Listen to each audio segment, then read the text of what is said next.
오늘은 예수 그 이름 가운데 예수입니다. 아들을 낳으리니 이름을 예수라 하라. 예수라. 그런데 그 이름의 뜻이 그가 자기 백성을 그들의 죄에서 구원할 자라는 말입니다. 예수라는 것은 자기 백성을 그들의 죄에서 구원할 자가 예수라는 그 이름의 뜻이라는 거죠. 이 말씀은 예수님이 아직 마리아 태중에 있을 때 천사가 마리아와 약혼한 요셉의 꿈에 나타나서 들려준 메시지입니다. 그 이름에 담긴 핵심 사명은 자기 백성을 그들에서 구원하는 것이다. 예수 이름의 그 핵심 사명은, 예수께서 이 땅에 오신 핵심적 사명은 자기 백성을 그들의 죄에서 구원하는 것이다 라는 겁니다. 하나님이 예수님을 이 땅에 보내셔서 그 이름을 예수라 하게 한 것은 그들, 즉 우리가 지은 죄에서 우리를 구원하시기 위하여 예수의 이름으로 예수를 보내 그 아들을 보내셨다 이 말이죠. 그래서 우리가 이 예수님이 오신 이 핵심 사명이 바로 죄에서 구원하는 것인데, 그것을 확실히 하지 않으니까 예수 이름을 부르면서 엉뚱한 것을 먼저 기대할 때가 많습니다. 예수가 오신 핵심 사명은 죄에서 우리를 구원하는 게 핵심 사명인데, 그것은 제껴두고 다른 것만 자꾸 먼저 한다는 거죠. 예수 이름으로 병 고쳐주십시오. 예수 이름으로 피 갚아주십시오. 또 다른 곳에 부교육자로 사역할 때 목사님 예수 이름으로 기도해 주십시오. 뭘요? 주식 뭐 살까요? 이런 분도 있습니다. 예수 이름의 큰 의미는 우리를 죄에서 구원하시기 위함이다. 이걸 우리가 다시 한번 깨달아야 합니다. 그게 핵심 목적이라는 거죠. 물론 예수님은 모든 문제를 다 해결해 줄 수 있습니다. 그러나 오신 핵심적 사명을 우리가 잊어버리고 다른 것으로만 한다면 우리는 본질에서 벗어날 수가 있다라는 거죠. 그래서 마가복음 2장에 가면 중풍병자를 그 친구들이 예수께서 고쳐주시기를 원하여 예수 앞에 데리고 옵니다. 그런데 그 중풍병자를 예수님께서 고치실 때 무엇을 먼저 선포하시는가 하면 네 죄 사함을 먼저 받았느니라 라고 선포하십니다. 그 중풍병자의 질고를 고치기 전에 그 환자의 죄 사함부터 먼저 하시는 거예요. 왜? 그것이 예수님의 핵심적 사명이니까. 먼저 죄 사함을 먼저 해결하시고 그 다음 일어나게 하셨더라는 거죠. 우리가 죄 문제를 해결하지 않고 바로 나에게 급한 문제에 예수 이름을 끌고 가는 데는 자칫 잘못하면 기복적인 신앙에 빠져버릴 수도 있습니다.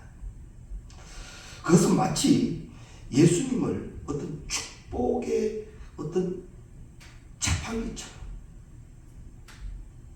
그렇게 잘못 오해할 수도 있다라는 거죠. 예수님은 우리의 죄 문제를 다루지 않고서는 우리의 어떤 인생의 문제도 개입하시지 않는다. 이렇게 봄이 교과서적입니다. 우리가 죄 문제를 그대로 가지고 있는 그 상태에서 하나님은 다른 것을 개입하지 아니하신다. 이렇게 기본적으로 진리 가운데 정리해 주는 게 참 좋습니다. 내가 죄의 모든 것을 그대로 가지고 있으면서 예수 이름으로 기도했다고 해서 응답되느냐? 그건 우리가 성경적으로 본다면 아닙니다.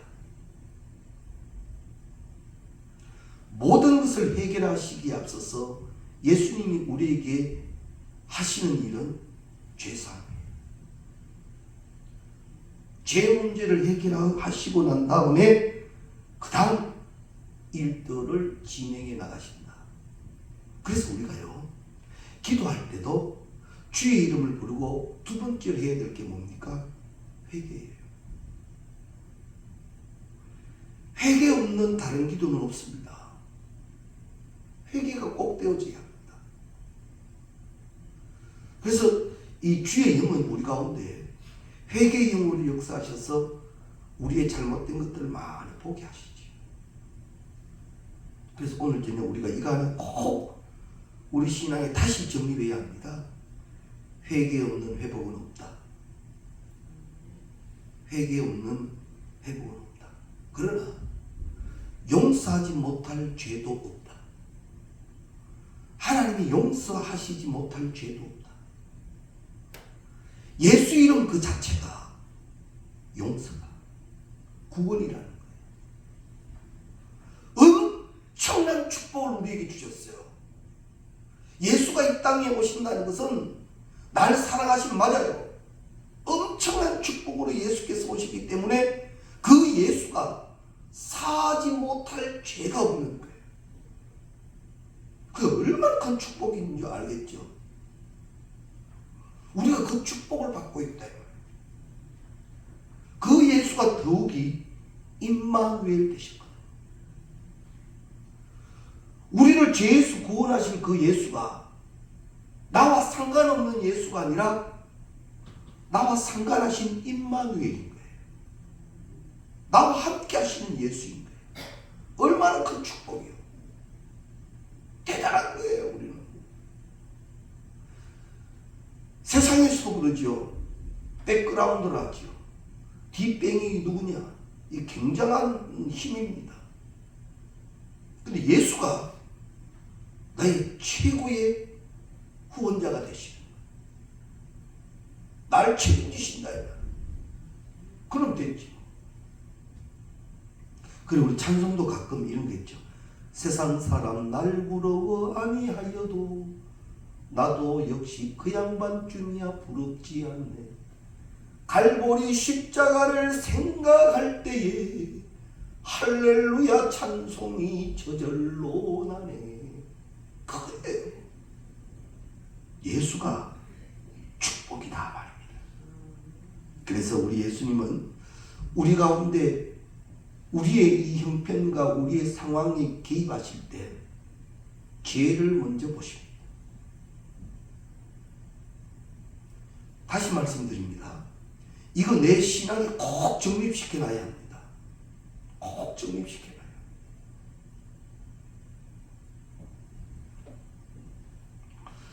인간의 모든 죄는, 모든 문제는 죄로 인하여 생기라는 거예요.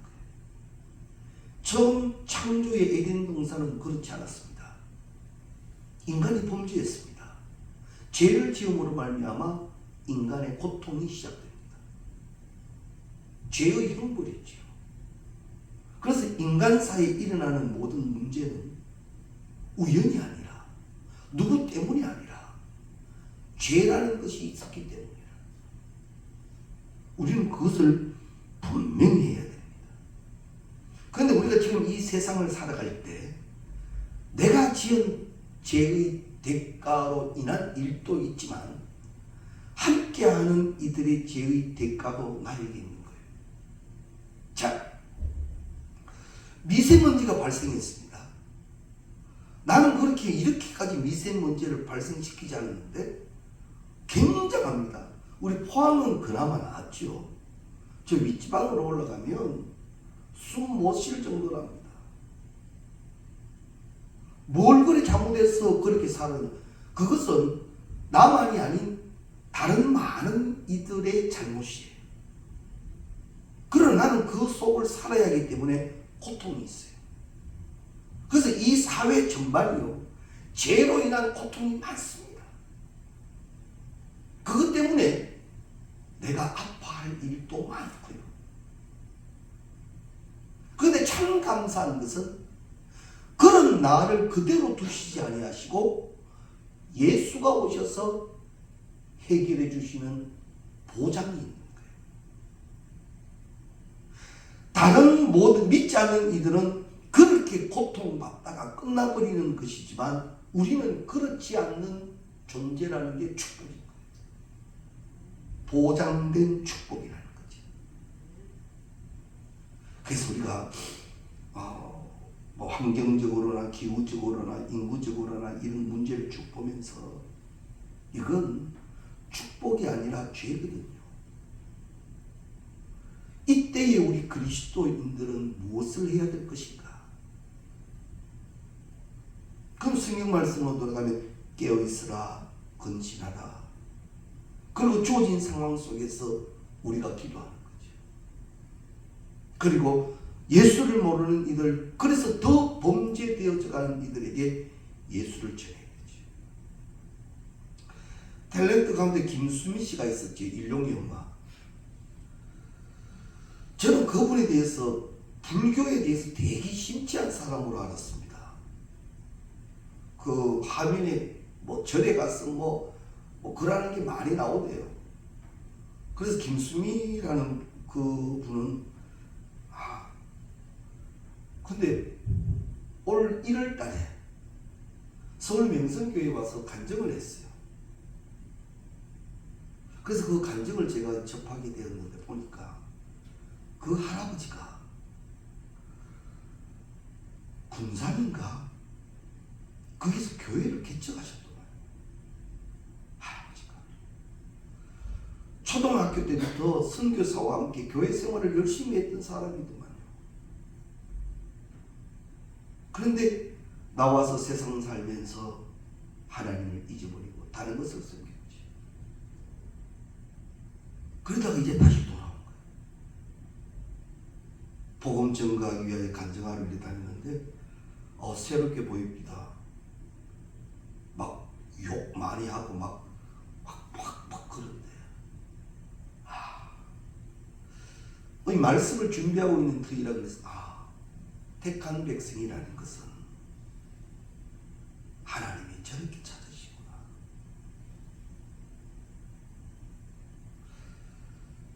우리가 택하여진 존재예요. 자칫 잘못 생각하면 내가 교회에 나가고 싶어 나갔지 내가 선택했지 근데 성경에 보면 창세전에 나를 하나님이 택하셨대. 내가 이 땅에 태어나기 전에 나를 택하셨대. 아니 하나님 그게 가능한 데가 태어나지도 않은 사람을 택한다 가능? 그래서 전능하신 하나님이에요. 그럼 하나님 나 뭐 보고 내가 뭐 잘나서 뭐가 이뻐서 나를 택했습니까? 그건 모르죠. 하나님이 왜 택하셨는지. 그런데 택하여진 자가 하나님의 음성을 듣고 그 말씀대로 살기만 하면요 오직 한 길밖에 없어요. 따라합시다. 복의 복으로. 그 길밖에 없어요. 복의 복으로 가는 길밖에 없어요. 그래서 우리가 이것 하나도 꼭 인식해 둬야 합니다. 나는 택하여진 사람. 그래서 지금이라도 나는 교회에 온 거예요. 예수를 믿게 된 거예요. 그래 살다가 그래 끝나버릴 인생일 수도 있었지만 어찌 되어서 내가 지금 예수를 믿게 된 거예요. 이건 택하신 자이었기 때문인 거예요. 하나님이 날 택하셨어요. 택하여 놓으셨어요. 택한 자들에게 하나님은 조금 더 부족함 없게 하시려고 말씀도 주시고요. 말씀으로 묵상하는 자를 복 있는 자, 즉 하나님이 책임지는 복이 있는 자가 되게 하시고 그 복이 넘쳐나는 우리가 되시기를 주의 이름으로 축원합니다. 죄는 우리 사람을 마귀의 노예로 만듭니다. 세상에는 중독이라는 게 있죠. 좋은 것에 중독이면 다행인데 나쁜 것들에 중독이 있습니다. 그들에게 물어보면 이제 그만하고 싶답니다. 알코올 중독자들에게 술에 대해 물으면요, 100이면 100명 다 그럽니다. 이제 안 먹을란다. 나 이제 술 끊을 거야. 도박하는 사람들에게, 중독된 사람에게 물어보면요, 나 절대 안 할 거야. 그리고 막 손을 막 잘라버리는 사람도 있죠. 도박 안 하려고. 이것이 잘못된 것인 줄 몰라서 또 하는 것이 아니라 잘못된 것인 줄 아는데도 또 하는 거예요. 이게 죄의 노예라는 거예요. 지금부터 하는 게 내가 하는 게 아닌 거예요. 내 의지가 아닌 거예요. 그 무엇인가가 강력한 것이 나를 주장하는 거지. 이러면 안 되는데 그러면서 하는 거예요. 이게 뭐냐? 죄의 종로로 산다는 말이 바로 그 말입니다. 마귀의 노예가 되어버렸습니다. 그 모든 것의 뒤에는 마귀의 권세가 역사합니다. 그래서 그 마귀에게 한번 붙잡혀 버리면요, 헤어나오기가 그렇게 힘들어요. 사실은 내 의지, 내 힘으로는 못 나옵니다. 자, 그럼 나는 나쁜 것에서 중독된 그 사람은 그렇게 끝나야 되느냐? 아니요. 그들에게 누가 계시면 예수. 왜? 그들이 그렇게 하는 것은 자기 의지가 아닌 죄의 힘으로 하는 거기 때문에 그것을 해결할 이가 예수라는 거죠. 할렐루야. 그래서 우리가 뭐 중독되거나 나쁜 것으로 막 끌려다니는 사람들에게 우리는 이걸 인식해야 돼요. 저 사람에게 예수가 필요하다. 저 사람에게는 예수가 있어요. 나는 그걸 알아야죠. 그걸 알면 가까운 사람일수록 더 예수를 분명히 전합니다.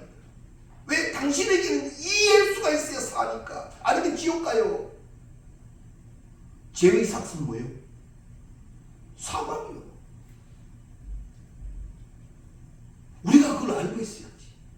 지금 이 사람에게는 예수가 계셔야 돼. 그들의 죄에서 구원하실 예수가 이 사람에게 해결책이야. 예수가 해독제야. 예수가 능력이야. 이걸 우리가 분명히 하고 가야 돼.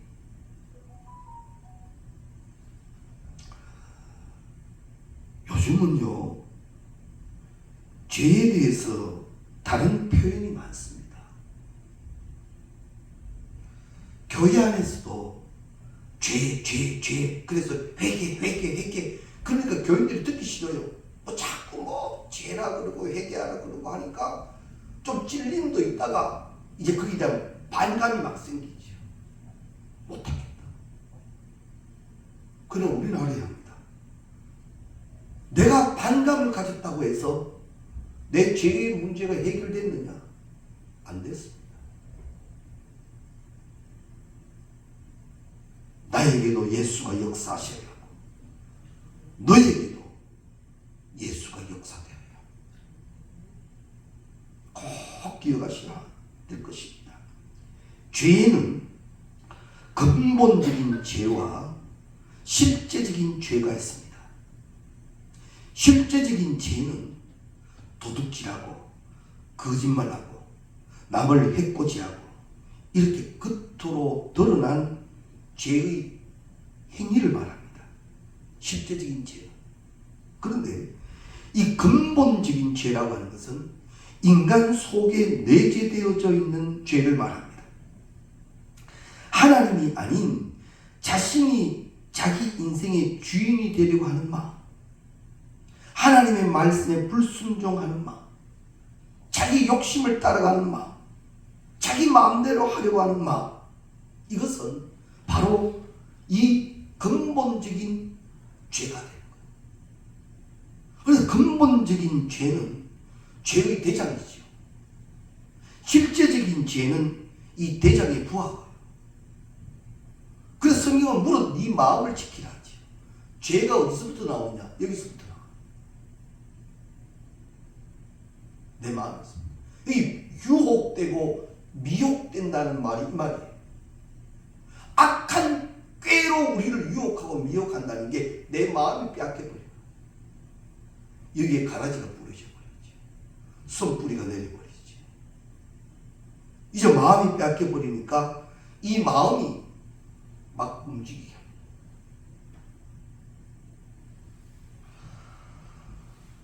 그래서 이 우리가 마음을 지키는 일에 열심을 내어야 합니다. 사람은 태어날 때부터 죄 가운데 태어나고 죄를 그대로 가지고 있으면 지옥 갑니다. 그 죄가 원죄라는 거예요. 그래서 성경은 말하죠. 기록된 바 의인은 없나니 하나도 없다. 사도 바울이 칭의, 하나님이 의롭다 인정해 주셔야 진정한 구원이 이루어지는 거잖아요. 칭의, 의롭다 인정함을 받아야 되는데 예수 그리스도 없이는 의인은 없나니 하나도 없다. 로마서 3장 10절. 의인이 없어요. 세상에 법 없이 사는 그 사람도 의인 아니에요. 그 사람에게도 원죄가 있어요. 모두가 죄 가운데 태어났기 때문에 그대로 있으면 그 죄 원죄의 문제가 해결 안 되면 결국 지옥 가요. 근데 이런 인간에게 예수가 계심으로 말미암아 이 문제가 해결된 구원, 뭐예요? 건져낸다는 말이죠. 구원, 건져낸다는 말이에요. 지옥 갈 그 사람을 건져낸다는 말이에요. 예수가 얼마나 중요한 줄 알겠죠. 세상에서는 사람의 기준으로 볼 때 법 없이도 산다. 참 착하다. 참 선하다. 그것으로 안 돼요. 인간의 죄 문제는. 인간의 죄 문제는 예수가 해결하셔야만 해결돼요.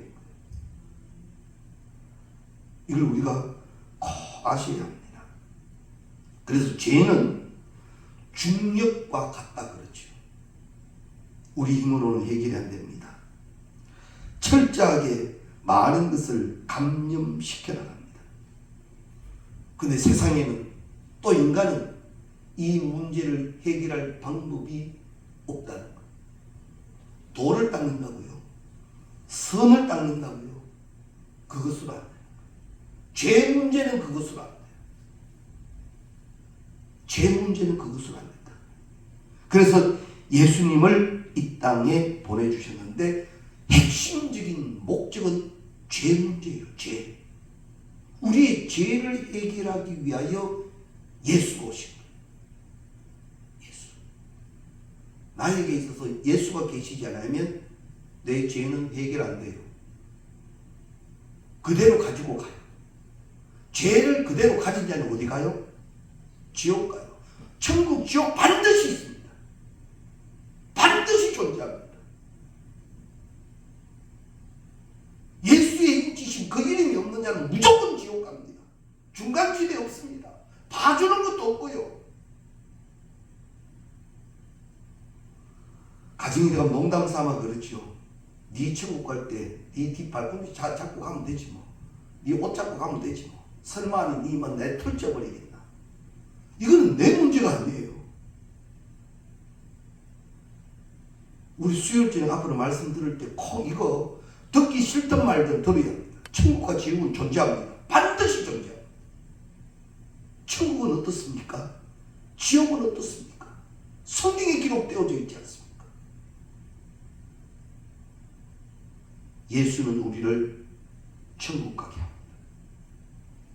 예수는 우리를 천국 가게 합니다.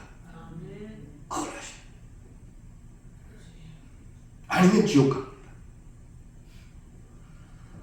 하나님은 이 땅에 택하여진 우리가, 하나님이 택하신 우리가 지옥 가는 걸 그대로 두실 수 없었어요. 그래서 예수를 보내신 거예요. 죄 문제를 해결하시는 하나님이 그 방법으로 예수를 보내신 거예요. 그리고 그 이름이 죄에서 우리를 구원할 자예요.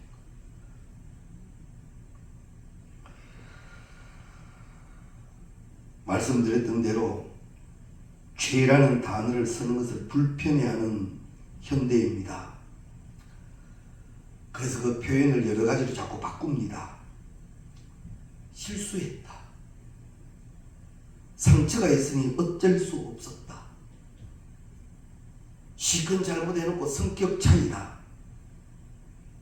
취향이 다르다. 문화적 편견이 있다. 말을 아주 아름답게 그럴듯하게 바꿨습니다만 죄 때문에 그런 거예요. 죄 때문에. 사랑은 그러지 않거든. 죄 때문에 이루어지는 일이라는 거예요. 성도들도 이 죄라는 말을 싫어하다 보니까 자연스럽게 교회 안에도 회개하라, 이 선포가 많이 사라졌지요. 그러다 보니 결국 목회도 힘들어가고 교회도 많이 위축되어져 가는 것이 사실입니다. 때문에 우리는 이제는 죄의 문제를 확실히 인정하고 회개하지 않는 자에게는 사함이 없다. 이것을 우리가 분명히 해야 합니다. 그리고 또 하나 기억할 것은 하나님은 사람이 실수였다, 상처였다, 성격 차이였다, 취향 차이였다, 문화적 차이였다라고 하지만 하나님은 죄를 죄로 보십니다. 우리가 이해해 주듯이 성격 차이다, 어쩔 수 없었다, 우리가 이해하듯이 하나님은 그렇게 이해하시지 않고 하나님은 죄를 죄로 보십니다. 무섭죠? 죄라는 건 무서운 일입니다. 우리처럼 아이고 어쩔 수 없지, 그렇게 실수지 실수. 그분이 성장하는 가운데 그런 상처가 있어서 그렇게 된 거야. 우리는 그렇게 이해하려고 하지만 하나님은요, 죄는 죄로 봅니다. 그래서 성경은 그 죄에 대해서 어떻게 표현합니까? 죄는 모양이라도 버려라. 죄는 죄입니다. 죄가 다른 것으로 미화될 수 없어요. 앞으로 세상이 점점 더 악해져 가면 죄가 얼마나 더 미화될는지 모릅니다. 그 정도는 괜찮다. 요즘 우리 교회 안에도 그렇지 않습니까? 남들도 다 그러고 시대가 그러니까 이 정도는 괜찮다 해버린 게 얼마나 많아요. 분명 성경은 그렇지 않은데도 그렇게 이해하고 가는 게 얼마나 많아요. 다시 말씀드릴게요.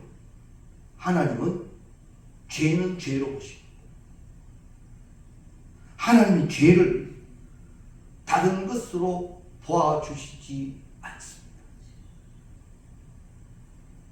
이것을 우리가 분명히 아셔야 합니다. 그래서 예수를 우리 가운데 보내시고 자기 백성을 그들의 죄에서 구원할 자이라는 거죠. 그래서 우리 하나님은 우리를 의롭다 하시고 우리를 축복하실 때 예수 그리스도로 인하여 죄 문제를 해결하시고 그 다음 치유가 일어납니다. 정결하게 되지 않고는 치유가 없습니다. 죄 문제는 결심으로도 안 되고 교육으로도 안 됩니다. 시간이 지난다고 해결되는 것도 아니고 좋은 일을 많이 한다고 해결되는 것도 아닙니다. 착하게 산다고 죄 문제 해결되는 것도 아닙니다. 죄 문제에는 예수가 계셔야 합니다. 죄 문제에는 예수가 계셔야 합니다. 그런데 왜 예수가 그들의 죄에서 구원할 수 있는 능력을 나타냈는가 하면 그것은 바로 그 죄의 값을 치르신 거예요. 죄에 대한 값을 치르셨다라는 말입니다. 그 값이 바로 십자가죠. 그 죄값이 바로 십자가입니다. 그러면 십자가에 오르기만 하면 다 되느냐? 그건 아닙니다. 누구나 다 죄값을 치를 수 있는 것은 아닙니다. 죄가 없는 자가 죄값을 치루어야 합니다. 그래서 예수님은 성령으로 오셨지. 인간의 몸을 빌리셨지만 성령으로 잉태됐다고 합니다.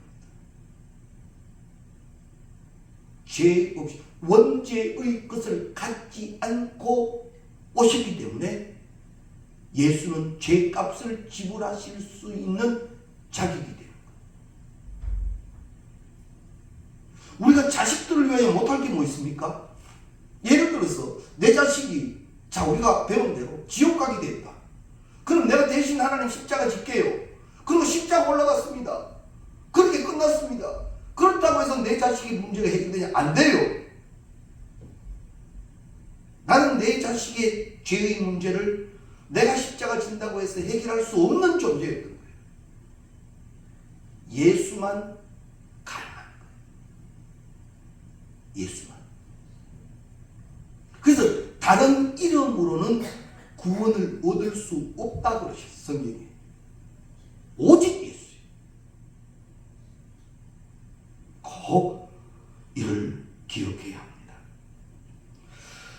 우리의 힘만으로는 죄의 문제를 해결하지 못하였기에 죽을 수밖에 없는 우리였기에 바로 우리를 그 죄에서 해결해 주시기 위해서 예수가 오셨는데 요한 1서 2장 12절에 보면 너희 죄가 그 이름으로 말미암아 사함을 받았다 그럽니다. 너희 죄가 그 이름으로 말미암아 사함을 받았다. 예수 이름은 그 예수를 믿는 자는 사함을 받는 거예요. 받는 거예요. 이것을 우리가 꼭 기억해야 합니다. 죄라는 문제가 얼마나 혹독한 문제이기에 하나님은 독생자 예수 그리스도를 보내실 수밖에 없다라는 거죠. 죄라고 하는 것은 감추어질 수 없습니다. 하나님 앞에서의 죄는 감추어질 수 없습니다.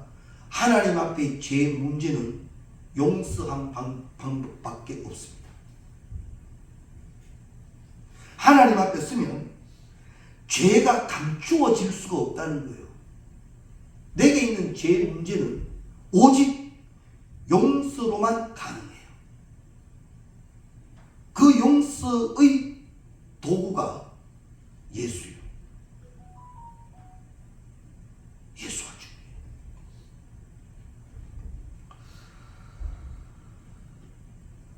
그가 자기 백성을 죄에서 구원할 자라고 했는데 시제로 보면 미래형 동사예요.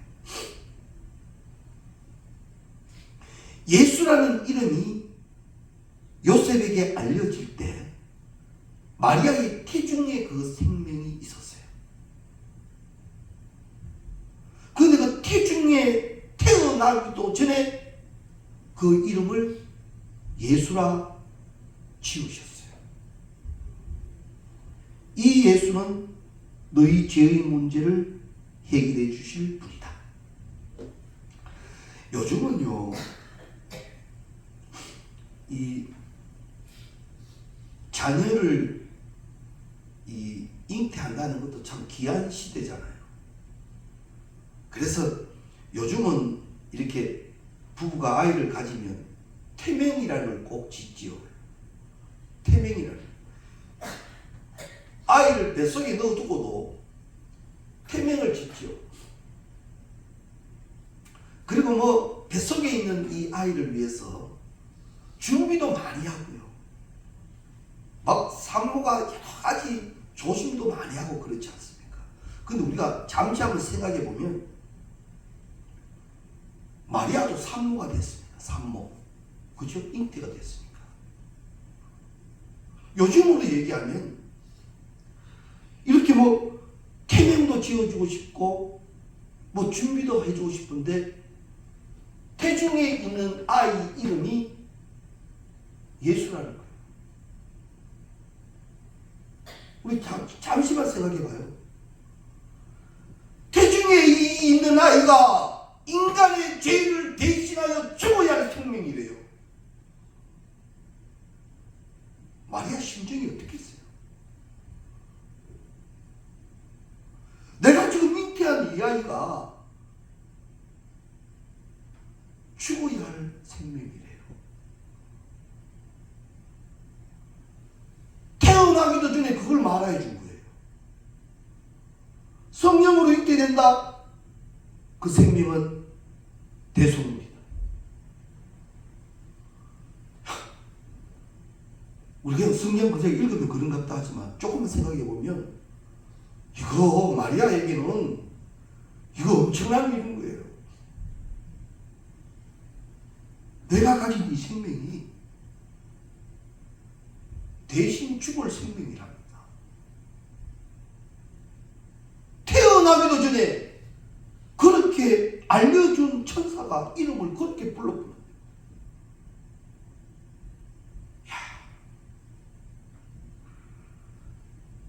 죄 문제는 이런 어렵고 어려운 가운데 이루어진 거예요. 죄 해결 문제가 그저 예수가 또 오시니까 그저 됐다 그렇게 된 게 아닌 거예요. 예수가 오시며 한 여인에게 있어서 하나님 편에 있어서 얼마나 많은 고통이었는지 몰랐다는 거죠. 죄 문제 하나 해결하는 게 이렇게 어려운 거예요.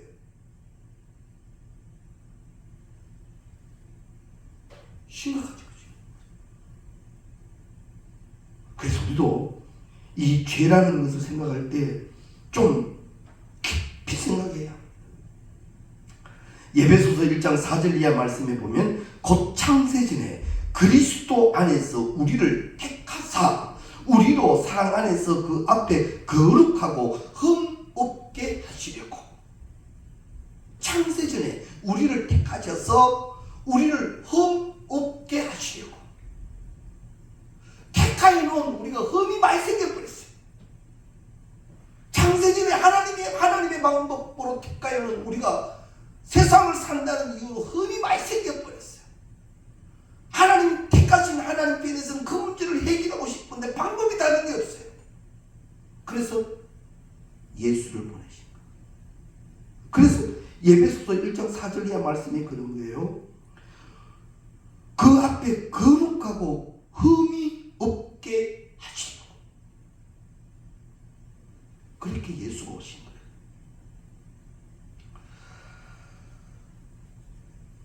죄 문제를 해결하기 위한 날 사랑하신 하나님의 방법은 하나님이 하실 수 있는 전부를 하신 거예요.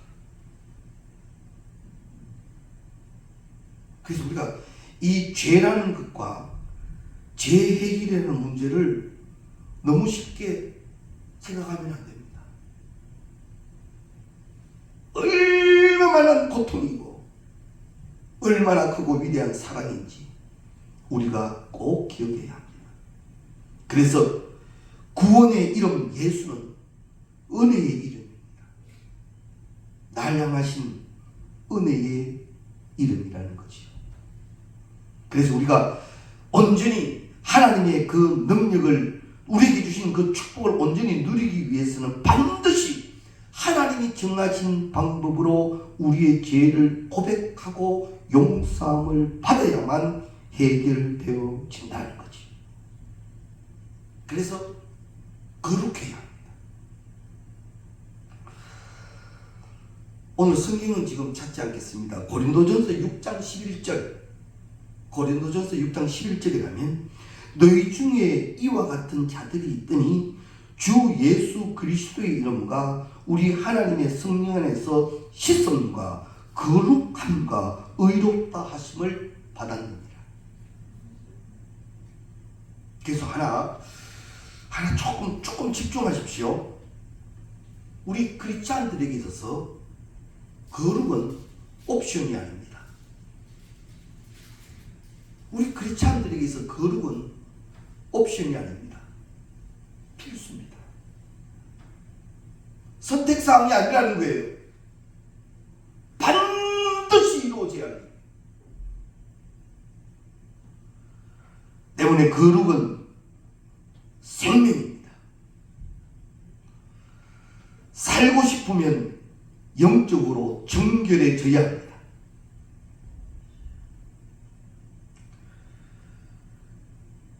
예수 그리스도의 보혈로 십기움이 되어져야 돼요. 자, 우리가 아이들을 키울 때 아이들이 밖에서 놀다가 넘어져서 이 다리가 이제 피가 철철 납니다. 그러면 우리 꼭 소독을 합니다. 소독을. 상처에 소독하고 다른 2차 치료를 시작해요. 그대로 둔 채로 하지 않잖아요. 우리를 치료하시는 하나님은 먼저 시키십니다. 보혈의 은혜. 그와 동시에 거룩은 십기움과 동시에 능력이 됩니다. 거룩한 자는 영적 능력이 드러납니다. 참 그리스도인으로 살려면 영적 능력이 얼마나 필요한지 우리 알지요. 그런데 나름대로 신앙생활을 하는데도 자꾸 불안합니다. 자꾸 답답합니다. 기도하는데도 무기력합니다. 그 문제가 어디 있었냐? 거룩의 문제가 있는 거예요. 구별돼. 우리 좀 거룩해야 합니다. 세상을 산다는 이유로 어떻게 해서 세상 따라가려고 합니다만 따라가는 게 문제가 아니라 따라가더라도 거룩해라. 구별되어 있잖아. 어디 가든 그리스도인이라는 거지. 그거 숨기지 말고. 네가 믿는 자를 숨기는 만큼 너의 거룩은 약해져. 영적 능력은 자꾸 떨어져. 어디 가든 믿는 자로 당당하십시오. 어디 가든 예수만 당당해지십시오. 그게 필요합니다. 그리고 거룩은 우리를 하나님 앞으로 인도해 줍니다. 하나님 앞에 가까이 가면 세미한 음성도 듣게 되지요. 멀찍이 떨어져 가니까. 베드로가 예수님 십자가 메고 갈 때 멀찍이 떨어져 가다가 사람 눈치 보고 여자아이 소리 듣고 그만 예수를 부인하게 되지. 주님 찾아오시면 문 밖에 서서 두드리시면 영접하십시오. 주님께 가까이 갈 수 있는 일이라면 최선을 다하십시오. 그것이 거룩해지는 방법입니다. 거룩을 지키는 방법이란 말이죠. 자, 오늘 저녁에는 예수였습니다. 예수. 조금 더 정리가 되시지요. 예수. 그래서 나에게는 왜 예수가 필요했고, 왜 예수 이름으로 오셨고, 그 예수로 인한 축복은 무엇이고, 그 영적 능력은 무엇인가? 우리가 이것을 다시 한번 꼭 재정립하셔서 이제는 이름만 불러도 예수가 감사하고 예수로 인한 능력이 회복되는 우리가 다 되시기를 주의 이름으로 축원합니다.